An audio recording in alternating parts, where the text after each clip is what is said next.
Joining me now, Wyoming Congresswoman and Republican Conference Chair Liz Cheney. I bring up the word radical because it seems that is how Republicans are focusing their attack now on his newly named pick, Kamala Harris. Will that attack work, Congresswoman? Well, hi, Sandra. Thank you for having me. And look, I think that the pick was somewhat surprising. Joe Biden has really been trying to portray himself as the moderate in this race, as somebody who is a centrist. And in one fell swoop here, he has put somebody on the ticket whose voting record in the Senate is to the left of Bernie Sanders and Elizabeth Warren. So I think that, the American people are going to look at the substance of this. They're going to look at what she stood for in the past. They're going to look at what she said during the primary election. And it's very clear. She is a radical liberal. She's somebody that has said we ought to spend $32 trillion on Medicare for all.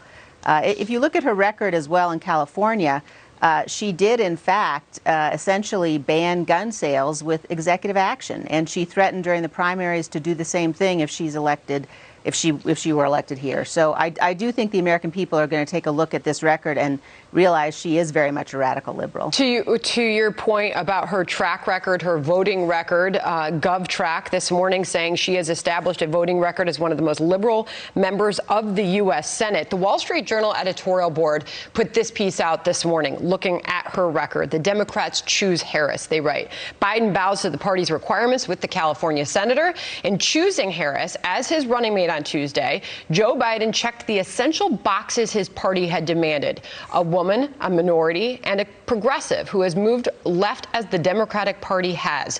We'll see how the California senator plays in the swing state suburbs that Mr. Biden needs to defeat President Trump. So they make the point that she checked all the boxes for Biden and for the party, but can she win over those swing state suburbs? How does she play with them? Well, that's exactly the problem. I mean, she is the epitome of a San Francisco liberal. She's even farther to the left than Barack Obama was. She seems to be farther to the left than Nancy Pelosi is. And when you look at what she stands for and what she believes in terms of raising taxes, in terms of infringing on the Second Amendment, in terms of support for abortion up until the 9th month and beyond, she's going to have a very, very difficult time in those swing states with those independent voters. I would also say, we're facing as a nation right now a huge economic challenge. And when voters begin to say to themselves, all right, who's going to bring us out of this? A ticket with Joe Biden, who has essentially been campaigning from his basement, and Kamala Harris, who is one of the most liberal members of the United States Senate, is not going to bring us out of that. If you want any sort of an economic regrowth, economic recovery, it's very clear that the socialist far-left policies that Kamala has stood for are going to make matters worse. You mentioned former President Obama. He weighed in with a tweet saying that Biden nailed it with his pick of Kamala Harris. I want to put the tweet that you responded with right out of the gate to his announcement. Kamala Harris is a radical liberal, you say, who would raise taxes, take away guns and health insurance, and explode the size and power of the federal government. She wants to recreate America in the image of what's happening on the streets of Portland and Seattle. We won't give her the chance, you wrote.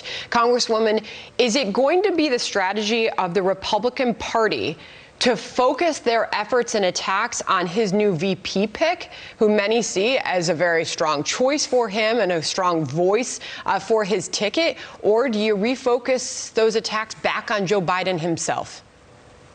Look, the choice of a vice presidential running mate is the first decision, the first important decision a presidential candidate makes.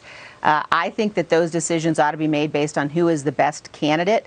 Joe Biden clearly decided that he was going to make a choice based on somebody's gender, based on their race, and based on his need to placate the very far socialist left of his party. And so I think this choice says a huge amount about him. We're going to be focused on that. And we're also going to focus very much on her, very much on what she stands for. And as I said, the race is going to be for those independent voters. It's going to be for people in those swing states, and her policies are simply completely inconsistent with what most Americans believe in and stand for. Before you go, Congresswoman, I want to put this tweet from Lindsey Graham, your Republican colleague in the Senate, and ask you what this means. He says Senator Harris will be a formidable opponent. She's smart, aggressive, and has fully bought into the Democratic Party's very liberal agenda.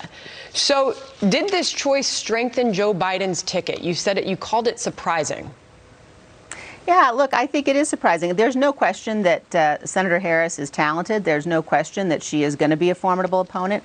But at the end of the day, people have got to run on what they stand for and what they believe in. And the reason that I find the pick surprising is because Joe Biden, to win this race, has got to be able to win those swing districts. And picking a far-left San Francisco liberal, somebody who has been absolutely radical across the board, who is going to raise taxes, who wants to take away everybody's private health insurance, who thinks we ought to ban fracking.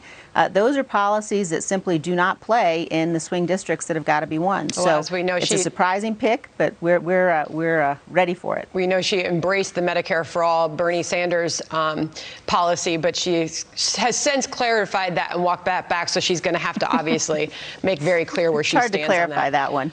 All right. We appreciate you coming on, Congresswoman. Thank you. Thanks, Sandra. Take care.